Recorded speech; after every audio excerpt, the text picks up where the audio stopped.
everybody, and welcome back to this week's episode of the Cantina Conversations, the galaxy's #1 conversational podcast. I am one of your hosts, Will Beeman, joined as always for the final time by my two illustrious Canadian compadres, starting off with the ever so lovely, the Ben Solo cosplayer himself, DJ Gillard, the big boss. Yeah, How are it's you finished. today? I'm good. Thank you for asking.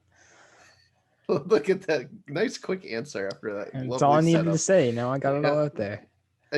Your shirt kind of blends in with your wall right now too. Want me to bring it up? Yeah. Do you want me to tie these up so I can strangle myself a bit so it's just a bit higher? Yeah. Yeah. And Good also work. joining us from the library of his home is Mr. Jackson Wells. Jackson, how are you today? I'm doing great. The sun's out. We're busting out the shorts. It's summer. Well, it's not, but it will be soon. Hopefully it doesn't rain today. It's supposed to rain, but you never know. Yeah, it's not officially summer, but we're having some summer weather. It's in the mid 70s down here. I don't know what your guys' weather's like, but It's similar. yeah, Probably. definitely. I have no idea what that means, but Oh yeah, you guys use your fake measurements. real measurements. But I'm actually pretty good with Fahrenheit because I used to use it when I worked at a restaurant. So You're welcome. Look at that. It's not useless after all, DJ. I mean, But, it still kind of is. But yeah, if you've seen our announcement from last week, or maybe have gotten the inclination from my sentence there when I was doing the opener, this is indeed the final episode of the Cantina Conversations. We decided to bring things to a close. So we're going to have a nice, simple, sweet episode as our finale, where we're just going to kind of go over and discuss the first 3 episodes of Star Wars: The Bad Batch that have come out so far on Disney Plus. And then we'll probably just kind of give our thoughts at the very end over, I don't know, just how we're feeling after the last year and a half of doing this show for everybody. Episode 56. Episode 56. A heck of a run, in my opinion. It's more than most podcasts. Yeah, believe it more or than not. most podcasts. And I will say, out of all of the podcasting or streaming or video-centric ventures I haven't gone on throughout my career, this was easily not only the most successful, but the longest running as well. So I thought you were going to say And I'm your favorite, impressed. but that's cool yeah, too. I thought you were going to say it was the most fun. No, and- it is my favorite. I think it's been pretty obvious that this has been my favorite, because Yeah. for a very long time I've been pretty Cantina Conversations all the time. But yeah, so I guess I don't really know how to transition from that to just talking about the Bad Batch. Oh, yeah. But yeah, let's just kind of dive right into it, because I didn't think I was going to dislike this show. As DJ and I had been joking the last couple of weeks, we kind of thought that we've been joking that we were the Bad Batch fans from the original. Yeah, we loved from it the from the start. start. Yeah. But yeah, it's actually exceeded my expectations so far on how much I've been enjoying it. So I'm looking forward to kind of discussing some things. So I don't really think we need to go episode by episode on this. We could kind of just talk the whole first 3, because I had assumed foolishly the first 3 episodes were going to be one arc, and the 3rd episode was very much just a filler. And that's not a bad thing by any means. It was still a good episode, but I thought the first 3 episodes would be telling one long story, and they did not. It feels like Clone Wars in that beautiful and that homey way, where you're like, is this gonna matter? Is it not? Is it still gonna be good? And that's just like Clone Wars, this 3rd episode, where we're like, oh, it's not really connected to these other 2. Could end up having a callback in like episode 16, and we'll be like, oh, they made it matter. I could see them going the other way after this, though. Because when you think about the first episode, where it's like 70 minutes, it's okay, that is an arc, really. In our most true. general sense. So I can see as we go, it's like, oh, now there's like an actual 3-parter or something like that. But it's definitely a different vibe coming from Clone Wars season 7, when it was just like, we have 4 very, very distinctive arcs that don't touch each other for the most part.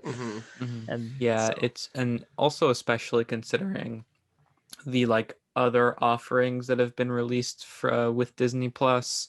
Not just Mando, but also some of the Marvel shows. They've been short, and in my opinion, maybe not the most essential, but have generally followed a pretty tight, solid plot line. It's interesting that they decided to go with that 16 episodes with this, which gives them breathing room to do stuff like this. And like, well, one of our major criticisms of Mandalorian has been like, okay, like we have like 8 episodes to do like some very specific things, and then one of them is spent just like running around randomly. But the idea that this is a little bit longer and has more breathing room makes it so I'm okay with this. And honestly, I like the kind of like little side stuff that happens in Clone Wars. And this really feels like a continuation of Clone Wars. They just changed the lead characters. Mm-hmm. Yeah. And change the leads to leads that make more sense in this era, obviously. Like if you're gonna continue that story, you can't really continue it with Anakin and Obi-Wan, things have changed. They definitely can't do that. I mean, they even do a good job of transitioning how this is kind of a continuation of Clone Wars. Because that first episode starts off with the Clone Wars logo. And I was like, oh, are they going to call this Clone Wars the Bad Batch? But then it burns away into the Bad Batch logo. And I was like, all right, that's a good transition. And they have, in the first episode, like the first 20 minutes or something, they have the Palpatine giving the address that it's now the Galactic Empire. It's just like, oh, this is happening as everything is happening. Real time, pretty much. It gives it's cool to see. The premiere episode, at least, like they put the foot on the gas as soon as the episode starts, and it didn't stop for the entire 75 minutes or however long it is. Like they made their use out of that episode length for sure. I thought the recreation of the Palpatine speech, where he's talking about being scarred and disfigured and it is just that scene from Revenge of the Sith. Yeah, but it's cool to see a different perspective of that again. It's kind of like how, I know you guys haven't seen this, but in Star Wars Resistance, there's an episode where the lead character in that show intercepts the broadcast of Hux doing the First Order speech on Starkiller Base before they test it. That's a good speech. Yeah, so that's a cool moment in that video too, because doesn't have a similar vibe to this one where he's also just like, this guy seems a little crazy. This is odd. Well, I don't know. I kind of want you guys to watch Resistance, so I don't really want to spoil what happens. but it's actually got a pretty big moment to the lead character in that show revolving around that. But yeah, so that it's cool to see stuff like that from the different points of view, or a certain point of view. You know what I mean? It's fun to see that kind of stuff. So of course we got to kind of talk about this part from the first episode as well, that kind of got a lot of people hot and bothered on the internet in good ways and bad ways, and that was seeing Jedi Master Deepa Billaba and her Padawan Caleb Doom show up. I was excited from the episode right away to see Caleb Doom show up again. DJ, I believe it took you about 4 days to be excited. That was Caleb. Only 2 days. So I'm watching this scene, and I'm just like, this kid, I bet this is Kanan. This makes sense. They're gonna do this. Star of Star Wars Rebels. Yeah, this show's coming off the heels of Rebels, really, when you think about it. It was only one season in the Clone Wars, so I'm like, this makes sense. This is gonna be Kanan. And then they said Caleb, and I was like, well, I guess that wasn't Kanan. And then I moved on, and I saw some stuff. It's literally Freddie Prinze Jr., isn't it? Yeah, probably. Yeah, probably. Is. Just and pitch corrected to make him sound younger. But that was probably part of the reason I was like, "Hey, this is Kanan." The voice probably in the back of my mind did it too. And then I was on the internet for a couple of days. I saw some stuff, and I was just like, "This is kind of weird how people were talking about." I felt like I was missing something the entire time, but I didn't look into it. And then I looked into it, and I was just like, 2 days later, I'm just like, that was Kanan the whole time. And I'm stupid. I forgot that last minute plot arc in Rebels when they revealed his name was Caleb and all that stuff. And I felt like an idiot. But the scene was great, I will admit. Especially now with the knowledge that Kanan was here the whole time. Yeah. And the larger context to this scene as well is the Order 66 happens, and we get to see another perspective of what's happening here. And the interesting thing about Order 66, it answers a question on how answers a question that we all had immediately once the Bad Batch were announced as an ongoing television series: is when Order 66 happens, what happens with Clone Force 99, since they are technically clones and should have inhibitor chips that do so. Well, the canon answer that we have for this now is due to their modifications and enhancements that they have as not deformed, but as enhanced clones, I guess is a good way of saying. Yeah, mutant clones. Yeah. It overwrote that codex in their inhibitor chips, so they didn't come into effect, except for some reason it still was in effect with Crosshair. His enhancement was not enough to override that codex. Is it in effect, or is he just too much of a sheep? I can't tell. Yeah, I think it's a bit. He's questioning. I think right? it's a bit of both. Yeah. Because he would, if he were full in, he would be like, "Oh, well, now I have to kill my brothers for doing wrong." And like, it's not working totally. Where he's just flip a switch, I'm shooting my gun. But like, it's, I don't know. It's tough to tell. He does say the line though. He does say the line. Good soldiers follow orders. And like, he's trying to help them out, but like, he'll still see, like, he would see Caleb and shoot at him still. They're like, "What are you doing?" And he's just like, "Following orders." And he's like, "You need to follow orders too." And so like, he's kind of questioning what's going on. And I guess I would imagine, like, for most clones, or at least the ones like them, that's probably how you would feel. It's like your brain is telling you to do this order, but then you're just like, wait, this isn't my original thought having this. Why do I have to do this order? Oh, whatever. I'm just gonna follow the order. Maybe that's honestly better, because when you think about everything that Clone Wars built to and added to the prequel trilogy, is like, what clones are actually people. Like, they're not just blindly taking these orders. So even when the inhibitor chip does come into play, they still think about what they're doing. Like, it's forcing them to do it for the most part, but they're still like cognizant of, like, this is kind of messed up. So maybe this is a better, especially when you think about like Rex, who is a regular clone and does get the switch flip. Like, and he struggles against it. He does it, but he doesn't like want to. I don't know. Maybe that's just a narrative thing, or maybe there's some sort of like canon thing happening there. But the power of love really, really changes things. It does. That's why when your heart is broken from being in love, you die of the big sad. Exactly. Yeah. Just like Padme did. Poor Padme. But yeah, so it was really cool to see Order 66 play out. It's nice to have gotten an answer on what happens with the Bad Batch. I do think we got right into it. Yeah, just immediately address all this stuff. Enjoy the show. A lot of people were upset with this scene with Caleb Dune, though, because it does change some things that happened in the comic miniseries. And they're not even like significant details. They're just minor details of the story. All the events that happen still play out the same. It's the same people. It's the same, the same end result. Yeah. It's just minor details. Will, have you read this comic?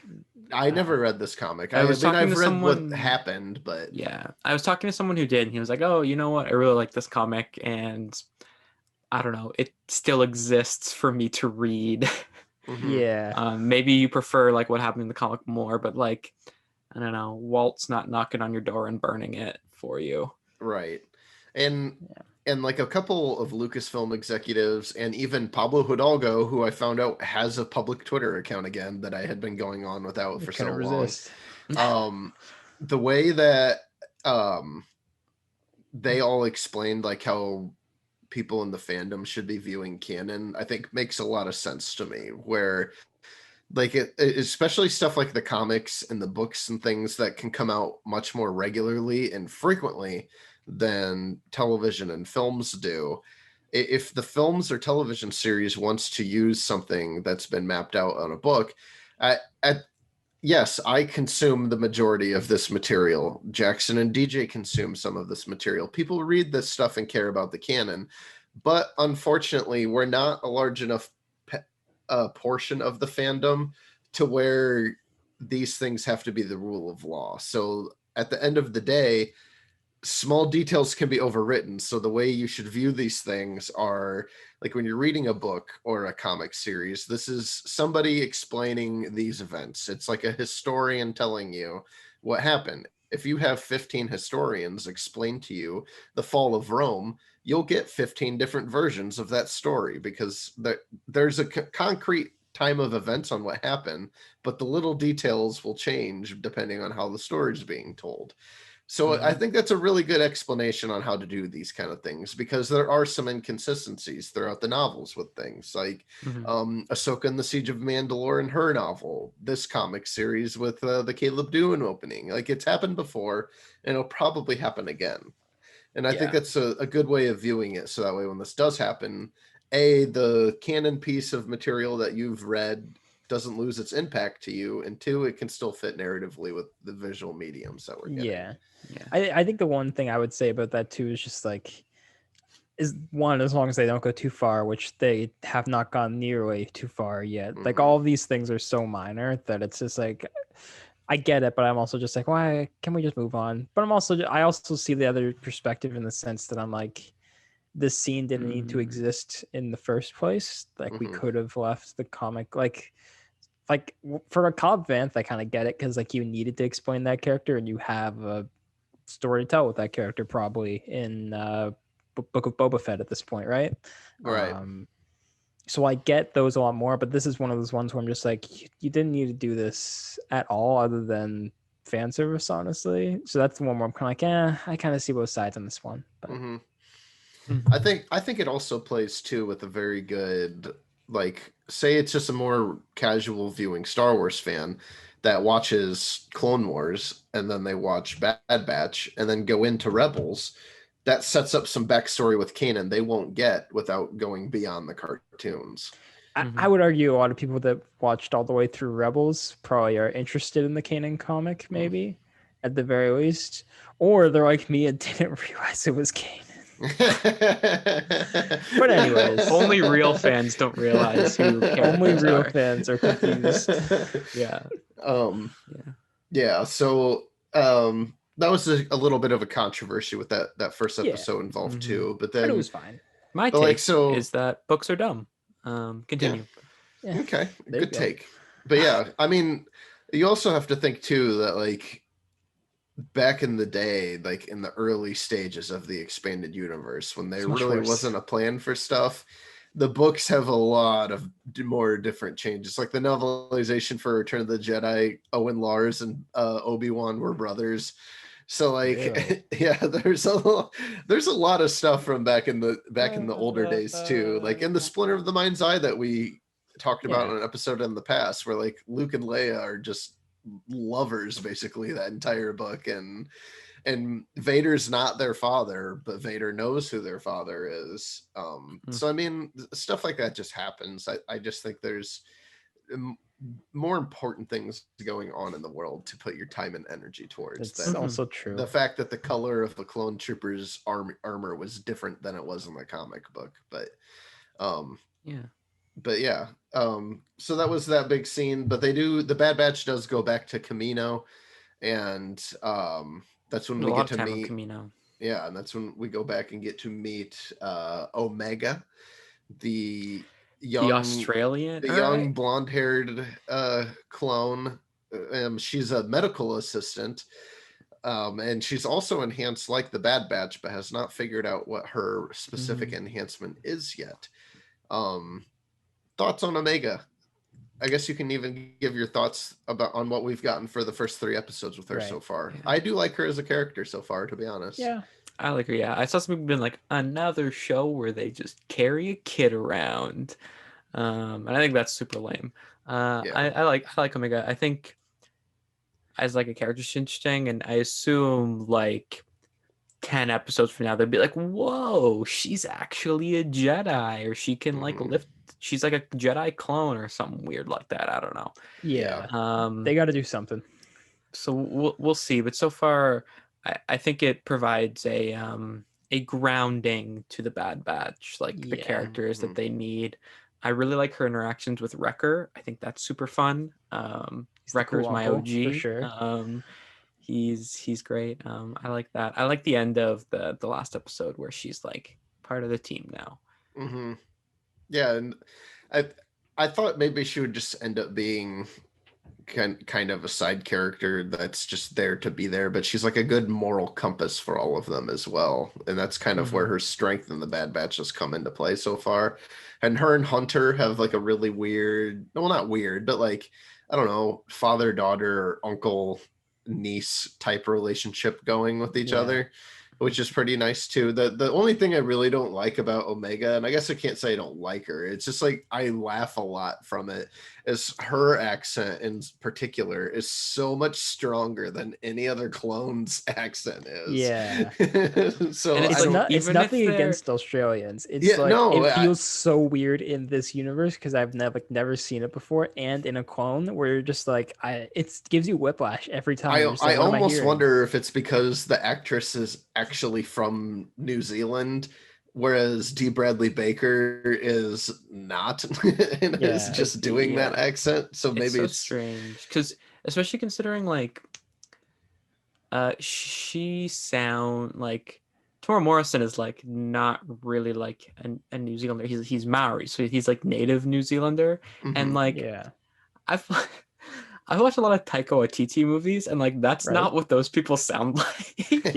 Which makes it even funnier. But yeah, I agree with you that is funny and is not necessarily bad. It's not bad. Like even for example, like in the third episode, after they reveal like Wrecker makes that little bedroom for her. And she like comes down from the ladder and she's like, "Thanks, Raka." It made me. It's supposed to be like a sentimental moment, but I was just dying laughing because she said his name so thick with an accent.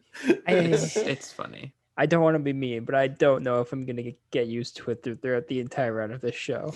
Yeah, I feel like by episode 16, I'm still gonna be like, "This is an emotional moment."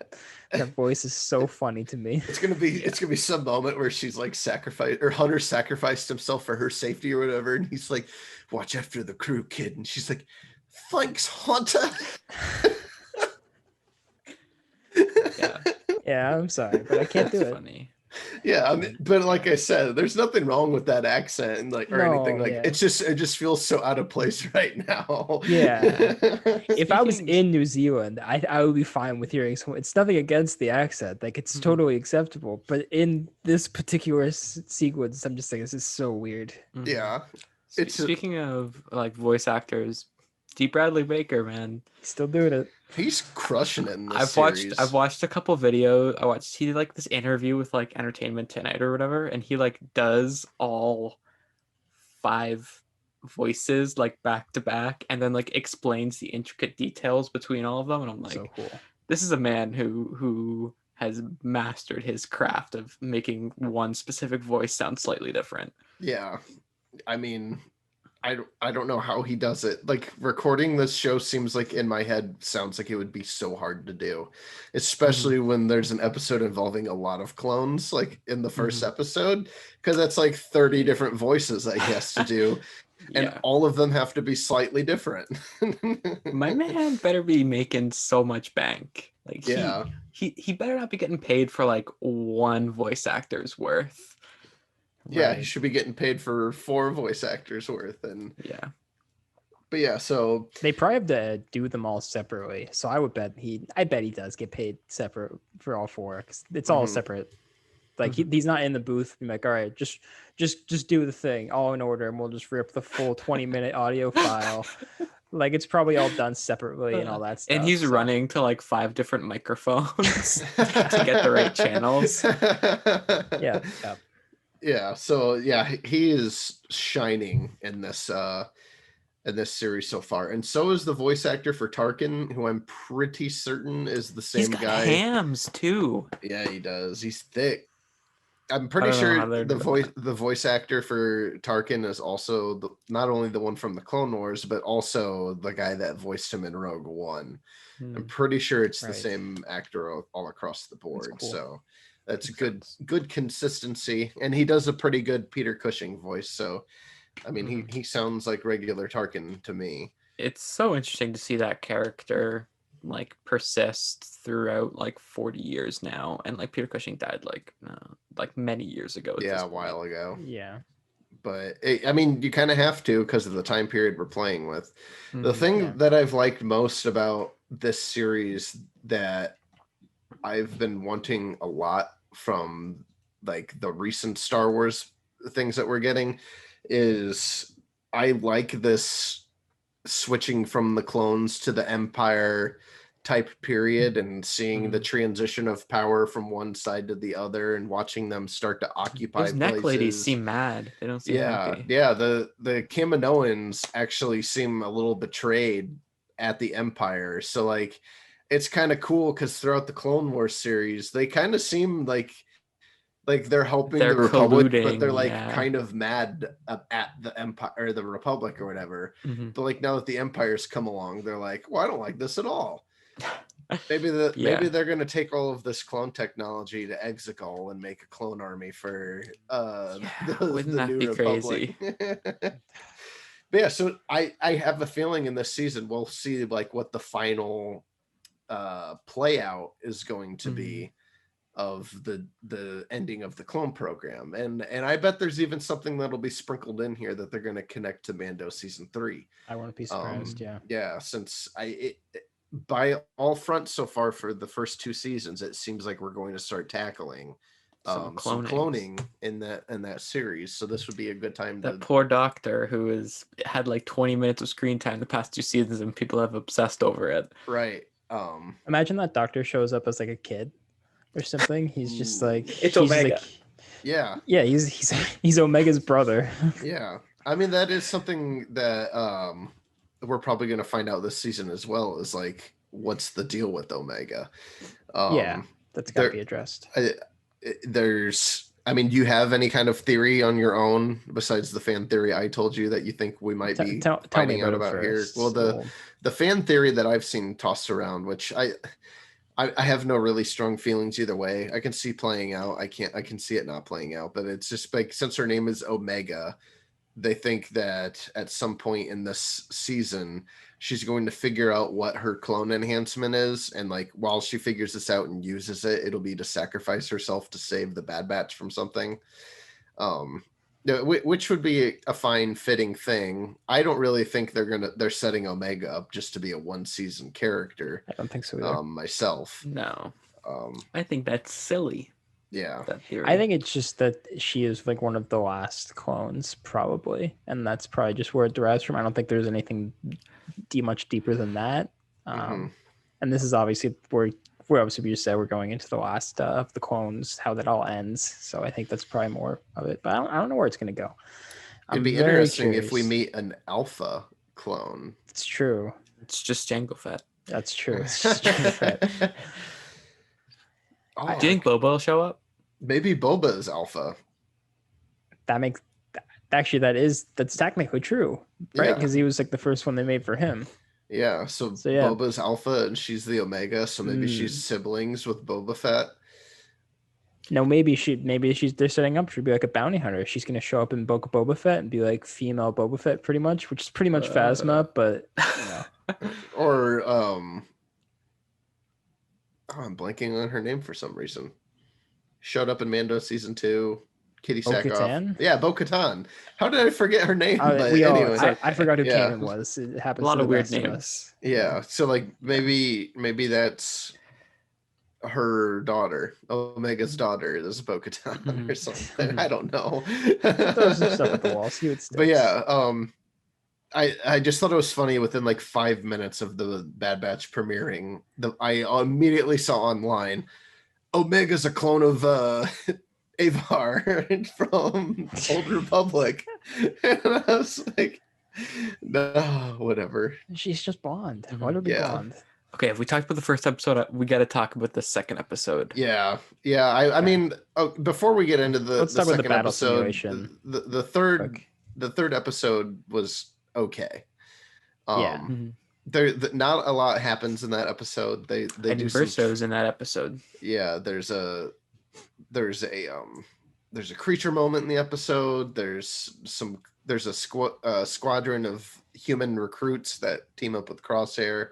and they go do a mission, but they don't follow the orders directly. They go do some Yeah, they do war some crimes, pew-pews, shooties, but like the big payoff of the episode is like Omega talks about how like she left to be with the Bad Batch and like doesn't feel like she fits in yet, doesn't have a bed, doesn't feel like she's part of the crew. So like Wrecker makes her own bed area in the ship and is like, no, you're one of us now.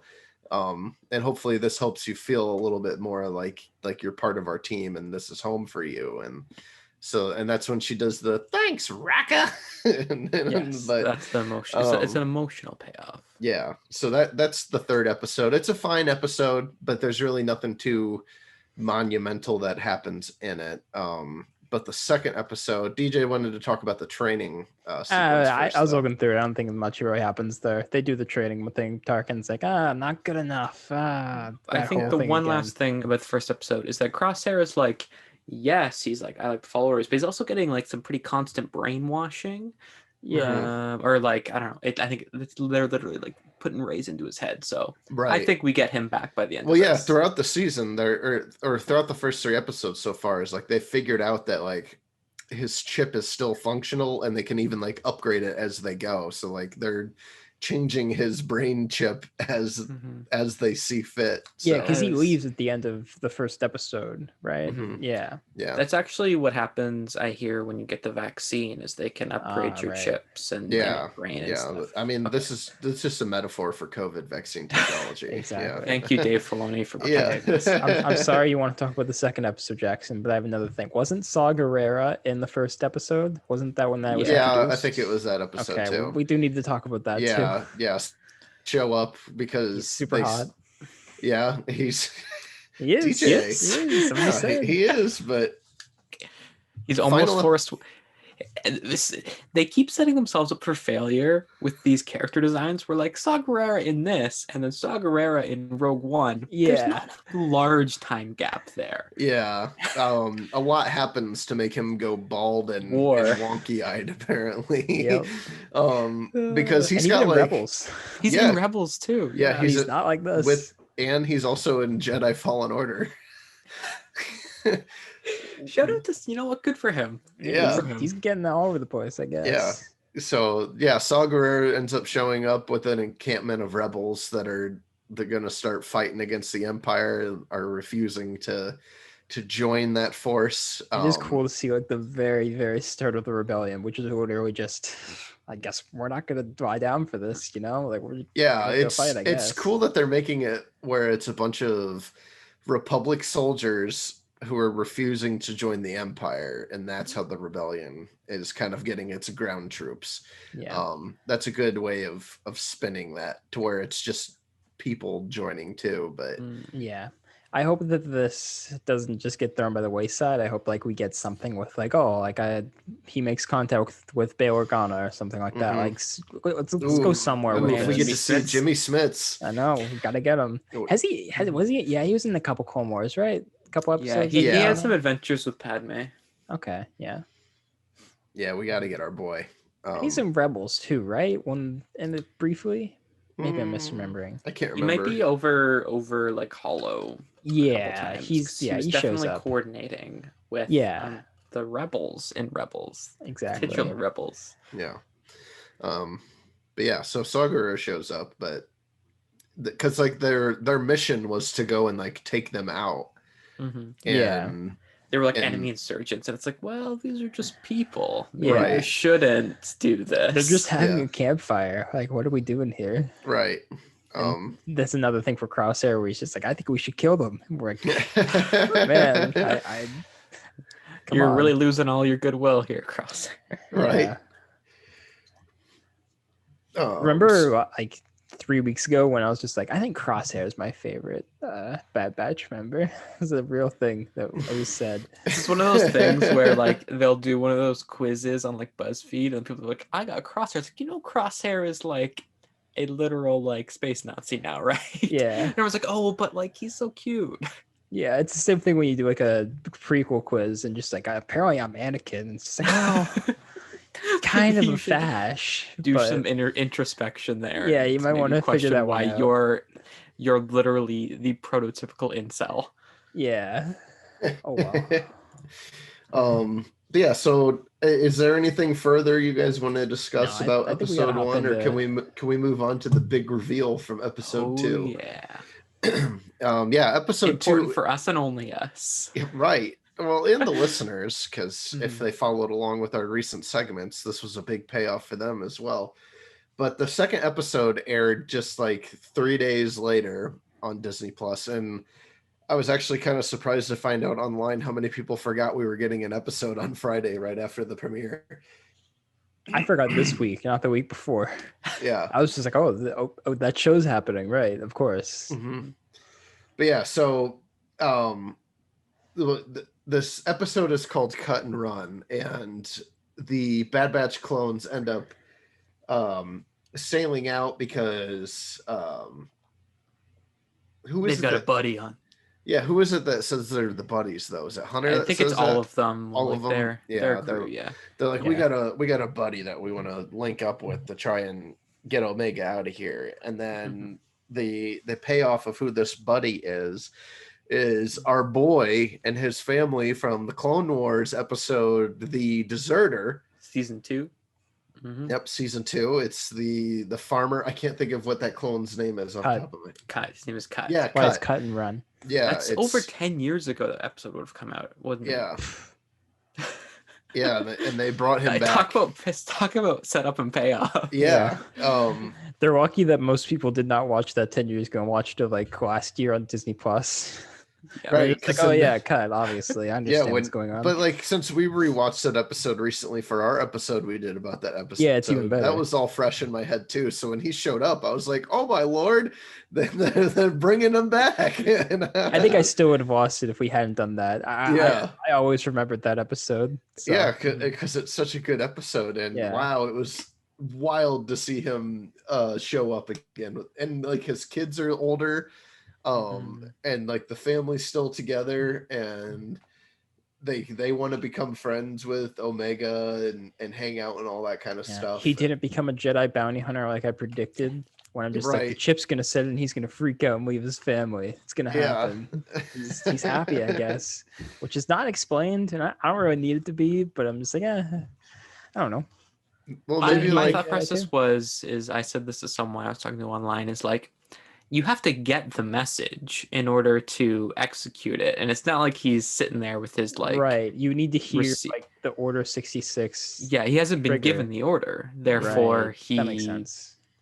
Is not executing on it. It's like BioShock. You hear the words and you're just like, I have to do this now, but if you don't hear the words, you don't know. Well, spoilers for BioShock, but yeah. 15 years old. So But yeah, my thought on him too, though, was like, since he's been just living as a normal man for so long, that like he figured out how to get the chip out of him or something. Maybe that's it too. Yeah. His wife was giving him a massage, and he was just like. Also, one thing he said is he met up with a certain fellow that literally the day before. Right. Our boy Rex. Good old Captain Rex came back and checked in on him too. And he could have popped it out, been like, "Hey, by the way, this chip in your head." Yeah, because Rex figures all this out. So like, I have a feeling they're gonna end up rendezvousing with Rex soon for an episode, and I think that's when we'll see Gregor and Wolf, and learn about how they were able to get their chip out or whatever. Right. One thing that's Rex has probably got like a list or something of like the displaced clones where he's like, I gotta check on my boys. Right. I think one thing that was interesting, but not something that I expected though from these first 3 episodes, is there was no appearance of Grogu surviving Order 66 from the Jedi Academy. There was a theory leading up to that show that the Bad Batch would have been the ones that pulled him from it. But I hope they save that actually for Mando. Like one day in like season 5, there's like a flashback, and it's like some other Jedi. It's Mace Windu. It's Quinlan Voss, and that's when Quinlan Voss joins Mando. Then they have the flashback of him saving Grogu, obviously. Anyways, it's Coleman Trevor. Yeah, so if I'm kind of fuzzy on parts of how this episode played out, but like they They've visit the gotta farm. get out, but they've got to register and get Mhm. numbers because Yeah. we're numbers again. Yeah, because the It's fascism fascism. has begun. Yeah. So like Yeah, now they yeah. have to have like numbers and credits and all kinds of stuff just to fly anymore. They have to have vaccine permits and everything. Mhm. It's terrible. Yeah. It's fascism. So so Or they're communism, whatever you so prefer. they're like, Yeah, yeah, we're whatever you gonna get them off this planet and we're gonna take care of them or help them get out of here. And But we're also gonna push the Omega on him. yeah. Hunter is like, the cut at one point is like, you didn't tell her, and she's like, tell me what? and then Hunter's like, you're going with her, kid. They could, or with them, kid. They can give you a family and make you know how it is to be loved and stuff like that. And she's like, but I want to go with you guys. I chose to go with you. And then there's some action scenes, and she escapes, or doesn't escape, but like she ends up not leaving with Cut and his family and reunites with the Bad Batch to help them out of a pickle and to fly forward another day. Yeah. We don't know what happens to Cut here. He just kind of leaves, and like I guess you he's know, done you for know the what? season. Just wait another 10 years, and when they'll- we get the Rebels sequel series Right. set in between, He's 6 gonna and show 7, up in Mando season 3. Yeah. Oh, that'd be so cool. He's gonna be part of the Tamora Morrison, Mando crew, played by Tamora Morrison. Yep. Yeah. Obviously, Perfect. he's gonna show up in like High Republic's Acolyte season 4 for some reason. That's my fan theory. It's a flash forward. If we're not gonna get Rex and Mandalorian, we'll get Cut. That's a fair compromise. Yeah, that's fine. I love Cut. Yeah. He's got that real sharp widow's peak. Really good widow's peak. Yeah. Imagine that kind of wig on Tamora Morrison. That's He good. look like he does in Aquaman. Yeah. Yeah, that's good stuff. Yeah, so this was a really good episode too. If we're gonna get a little stuff like that sprinkled throughout the season, that'll be more than enough. If there's like quote unquote nothing happening, if you know what I mean, in an episode, if we get something like that sprinkled in, I'll be more than happy. For sure. Yeah, because this episode kind of had a lot of nothing happen as well. Because like technically, if you had to dwindle this episode down to like a sentence, it was just they helped Cut's family get off that planet. They go to planet and then leave planet. Yeah, but there's actually a lot more that was sprinkled in on that. Like there was one bringing his family back in general. There's two seeing all of these imperial policies coming into play immediately. Like and even like the tow hooks on some of the ships and stuff. And then like 3 is the Bad Batch is like becoming more of a unit as well, like on the run, not like as a soldier, but like as a unit, as like a team. And it also kind of helps with the payoff from the episode 3 ending where like Omega doesn't feel like she fits in because she left to help the Bad Batch, and then Hunter was trying to pawn her off to a whole new family without even telling her until they were at the dock. So so it makes a lot of sense why she was feeling a little alienated with the team. Yeah.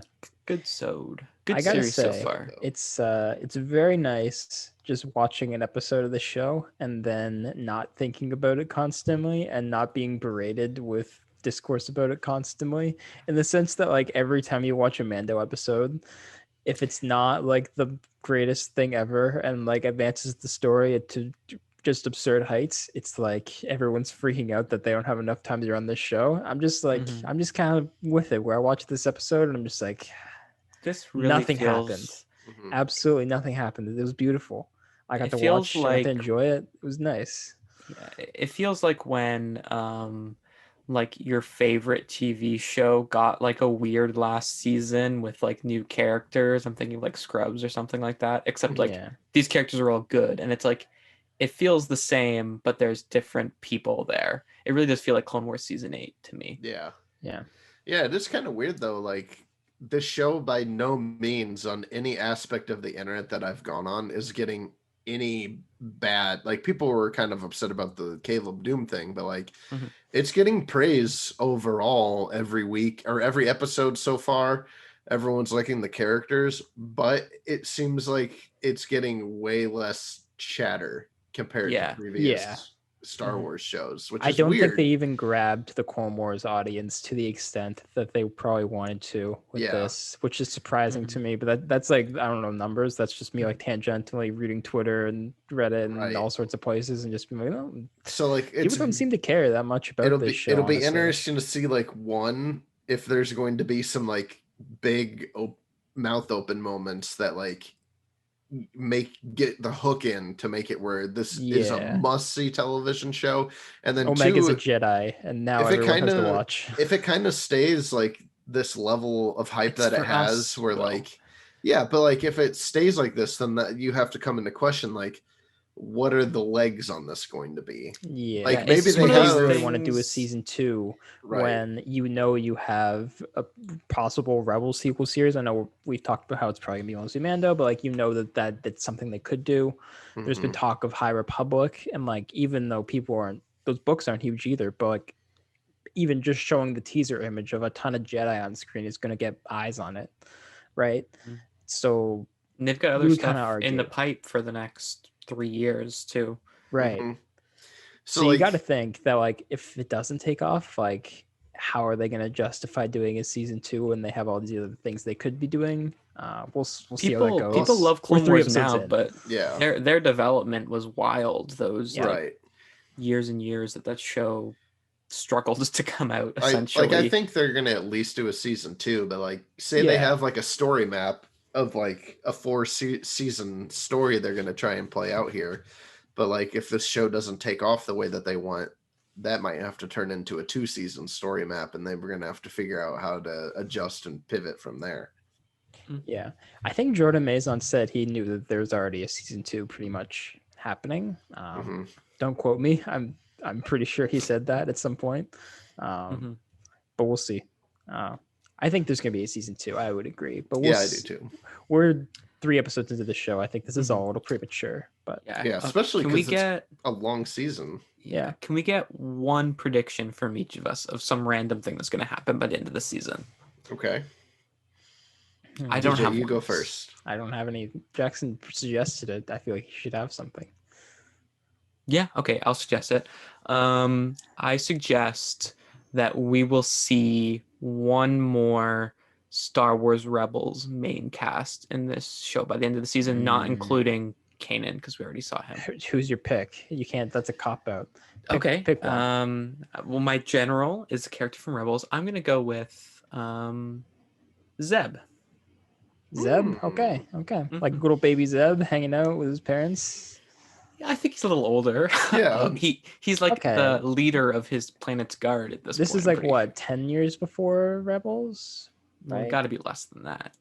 I don't, because Rebels is like 5 years before. Oh yeah, this is literally directly after. You're right. Yeah, and there's 18 years between the trilogies. Zeb strikes me as like in human years, like early 40s, late 30s. That's so true, I guess. We'll see. My prediction is there's going to be a confrontation between the Bad Batch and Vader. Wow. Okay. A little Rogue One hallway moment-esque, perhaps. Well, I don't think any of them will die, but I think they'll come across Vader, and then they're gonna do like how a lot of the material around this time period is, where like they're all like, "Who's that?" and they're just like, "That's some kind of sorcerer." Yeah. Act as if they haven't seen Sith in decades, when there was like like 20 minutes ago there was like a battle outside. Yeah. My prediction is, and I think maybe this is too obvious, but I think at some point, you know what, I'll go deeper then, because it might be too obvious. We're gonna see some Dryden Boss. We're gonna see some establishment of that whole crime syndicate. I can't remember the name. The Crimson Dawn. Crimson Dawn. We're gonna see some Crimson Dawn content, and with that, Darth Maul will appear in this. That's the bigger one, because like Crimson Dawn's like gonna happen. I think we all know that to an extent. It's a good pick. It's a good pick. Yeah. Darth Maul's gonna show up at some point. He's just gonna hang out. He's just like, I'm Darth Maul. Darth Maul has to be in every like Clone Wars animated world thing now. Yeah. He's truly the king of these worlds. They're doing that for me specifically. Yes. Yeah. That's 3 good predictions, I think. Yeah. Okay. Yeah. I I guess before we kind of just pivot to the grand closing finale here, let's just go around one more time and just give like our final thoughts on the first 3 episodes so far, and if we recommend the show. I think it's exceeded my expectations, and I absolutely do. Yeah. I think after the last episode, I felt like, I feel like I'm settled in the way that I thought I was going to be. Like after the first episode, I was like, here we go. Like this is going to be way different than I thought. And then this one feels like we're settling into about what I expected. But I still really like the show for sure. Yeah. I'm a big fan.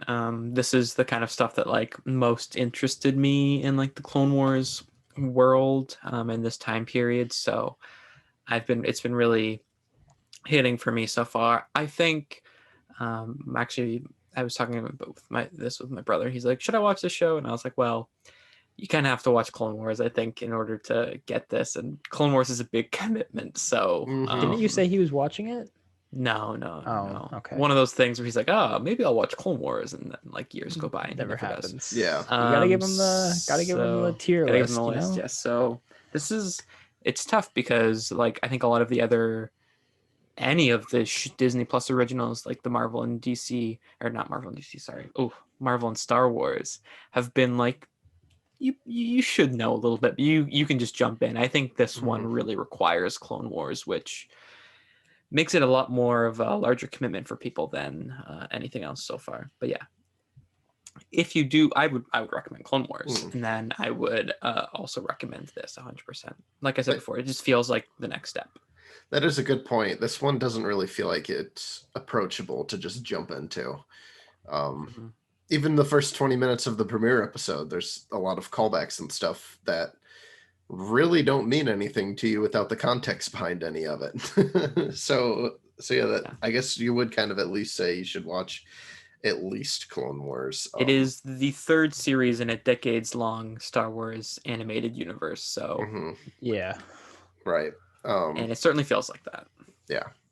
So I guess with that being said, we will just I think we'll just toss it around the circle one more time, and we'll just you guys can each have your opportunity to give your closing remarks for the Cantina Conversations. So we'll have the person that the three of us that talks the most go first. So DJ. Okay. Chewbacca has a mustache. That's all I have to say. I'm gonna retire on that one. Good one to bring back. No. I love doing this with you guys. It was a blast. It was a good time. I'm happy to do it again if the opportunity arises, but we'll see. I'm happy that we've made some friends here. Made a little small community of listeners, which I like. I appreciate it. We'll miss doing it, I'm sure. Thank you for everyone that's listened along the way, for sure.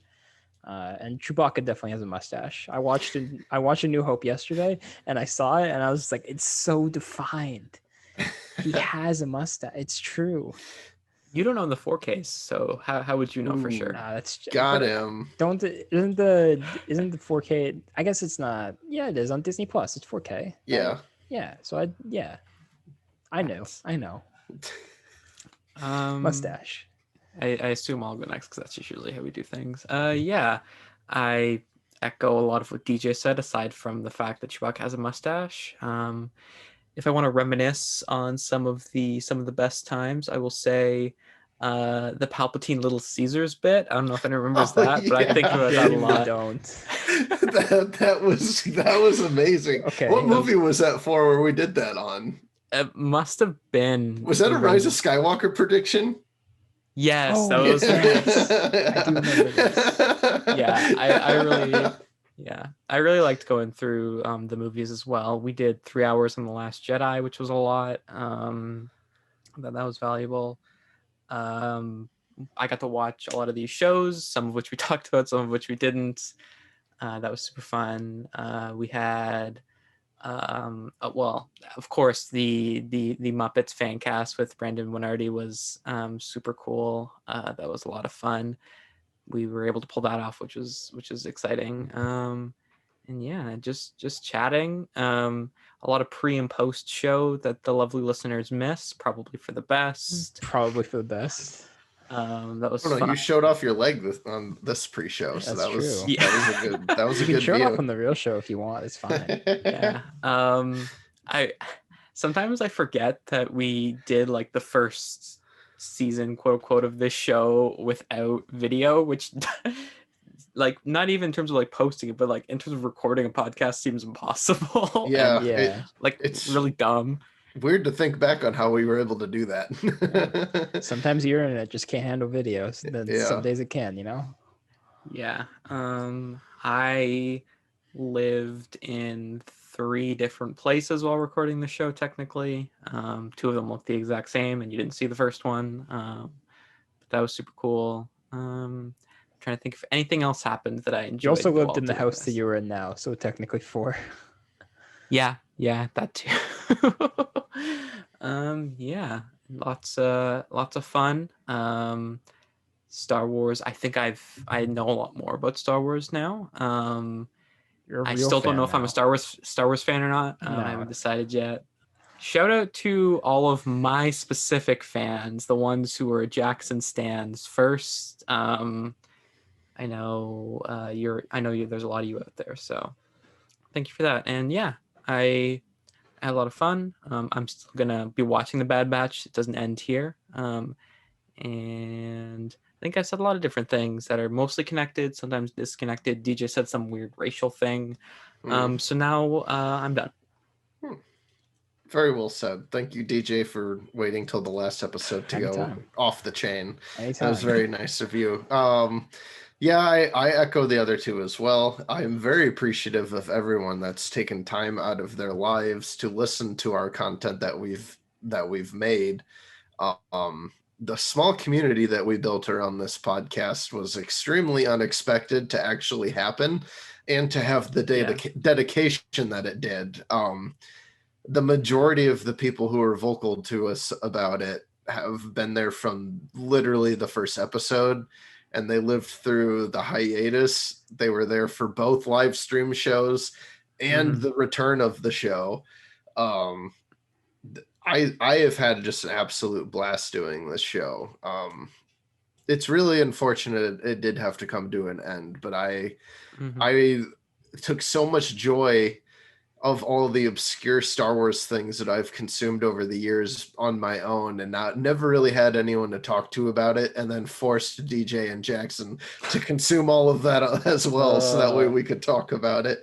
I don't think either of them are the same person now as they were before they watched the Star Wars Holiday Special. Not at all.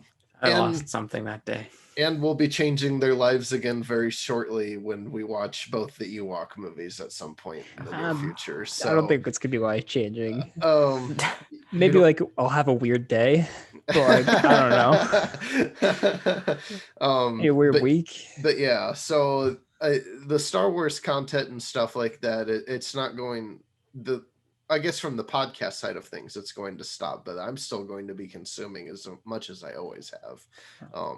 That's just because Star Wars is in my DNA.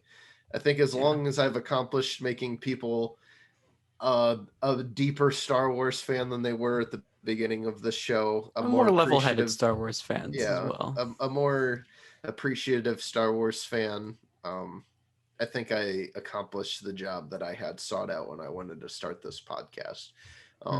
Especially going through every movie. That was so much fun to do. Because I've watched them all just 100 times, but I've never actually analyzed them in any kind of discussion before. So that was super fun. Even the Last Jedi episode. So I'm glad for the 3 of us that we have the quest that we're still doing. So I mean, we're still doing regular things together as well. So I guess this is just kind of the end of a chapter, not really the end of an era. It's like DJ told me in our group text that we have with each other when I first suggested to them that I was thinking it might be time for the show to come to an end, and they both didn't really hesitate on it. But DJ was, I was very apologetic about having these feelings, and DJ was like, I mean, none of us are dying, right? We're still friends. And I was like, yeah, that's a good point. Yeah. But yeah, this show's been a blast. So just thank you to each and every one of you that has ever listened, because like I said at the beginning of the episode too, this was by far the most like successful venture I've ever started. So it was cool to know that I've made some kind of a difference to somebody's daily listening habits. So thanks. Thank you.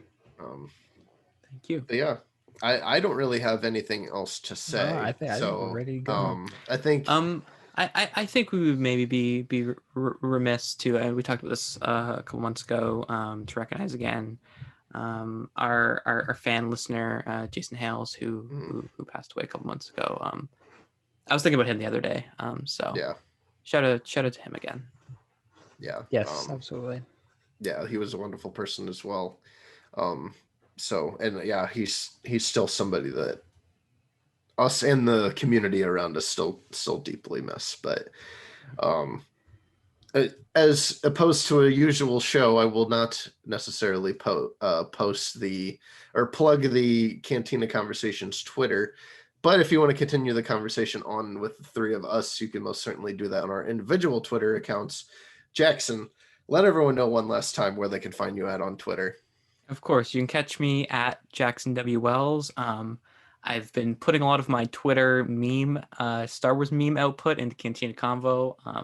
I'll have to continue that on my personal account. So if you are loving the content there, make sure you follow me.